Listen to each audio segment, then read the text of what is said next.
அஸ்ஸலாமு அலைக்கும் வரஹ்மத்துல்லாஹி வபரகாத்துஹு. இன்று நவம்பர் 14 குழந்தைகள் தினமாக கொண்டாடப்படுகிறது. ஏன் இந்த நவம்பர் 14 குழந்தைகள் தினமாக கொண்டாடுறாங்க, எதனால கொண்டாடுறாங்க, யாருடைய பிறந்தநாளை கொண்டாடுறாங்கன்றதை இன்ஷா அல்லாஹ் ஒரு சில விஷயங்களை பார்ப்போம்.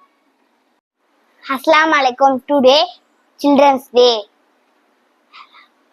Jawaharlal Nehru was the first Prime Minister of India. Jawaharlal Nehru was born on November 14, 1889 in Ahmedabad, India. Jawaharlal Nehru was a great leader, politician, and writer. She was every fond of children, and their lovely called him Chacha Nehru. He is celebrated as Children's Day all over India. Thank you. Assalamu alaikum. Like பண்ணுங்க, share பண்ணுங்க, subscribe